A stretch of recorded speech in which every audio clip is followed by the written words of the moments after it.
from faking injuries and returning to the court in under 5 minutes to showing a middle finger in front of everyone. Oh, hell no, man. These are the most hated players in NBA. Our countdown of the NBA's most hated players begins with none other than the truth himself, Paul Pierce. He boldly declared himself the best player in the NBA, and let's just say it didn't sit well with everyone. Some folks even started boarding the hate train. Picture this: the 2008 NBA Finals, Game 1. Pierce goes down with a severe leg injury and it looks like he might be done for the series. People thought, well, that's it for Pierce. But wait, miraculously, he rises from the ashes of that injury almost like he's auditioning for a soccer team. It's a bravo Paul Bravo moment indeed. But did it win him any more fans? Well, let's just say he had some work to do to win over the haters.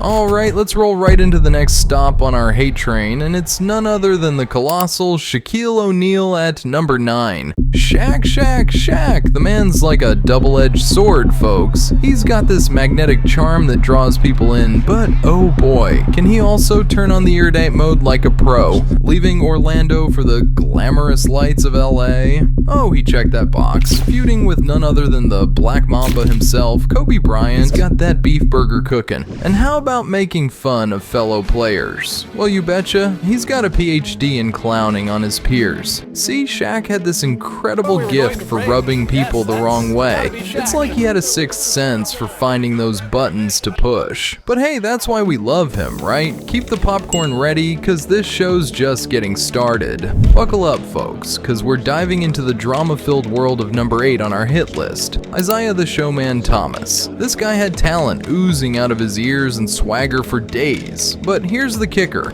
He had a knack for getting right under the skin of both fans and opponents. And if that wasn't enough to stir the pot, here comes the big one, the 92 Dream Team debacle. It's not that he wasn't incredibly talented, the man had skills. But Michael Jordan had a grudge, and when the GOAT has a grudge, well, you're basically walking on eggshells. So Isaiah Thomas lands himself at lucky number 8 on our list. And if you're wondering why he's not higher up, just wait, cause we're about to unveil some even juicier NBA drama.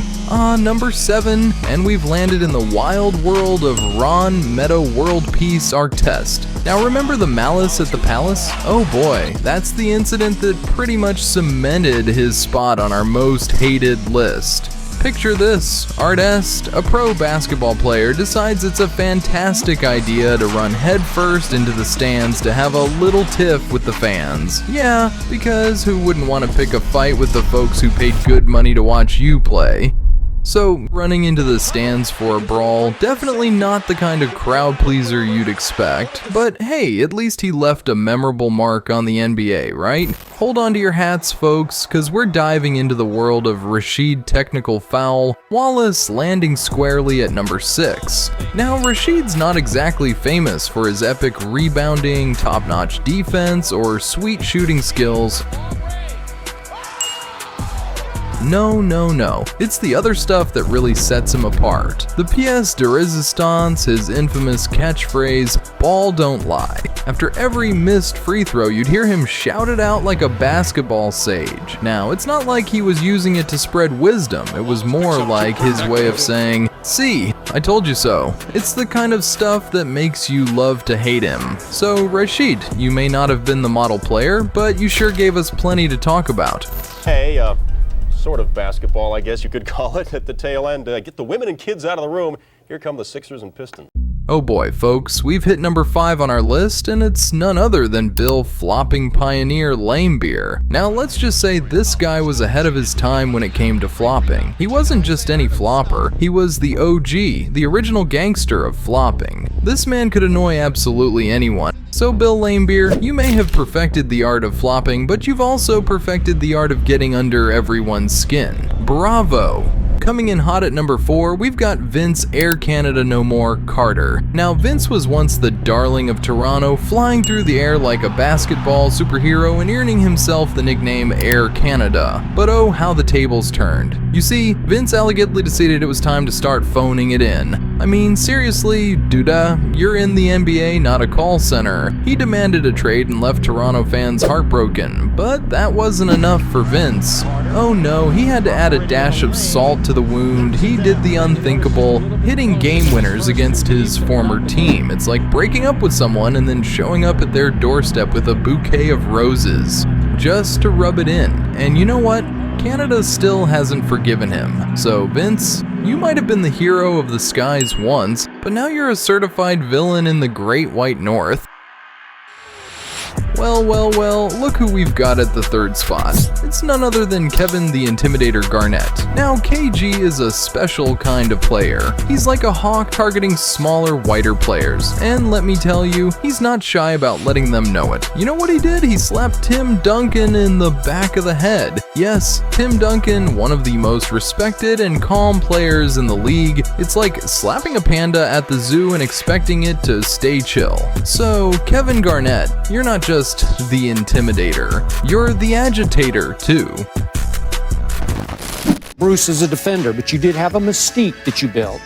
Did you ever do that? Did you ever walk under anybody? No, I never walked under guys intentionally to harm. Number 2 on our list brings us to Bruce Dirty Tricks Bowen. Now folks, let's be clear.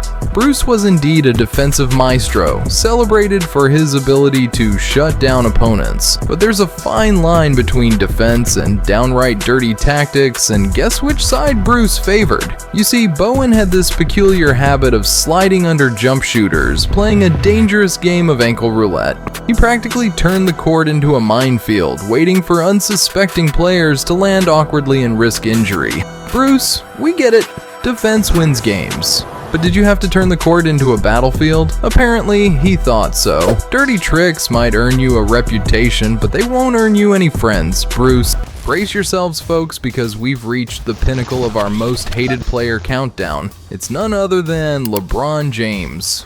The man who's gone from being the most hyped high schooler to a player who left Cleveland in the dust with a decision that left a bitter taste in many mouths. You remember The Decision, right?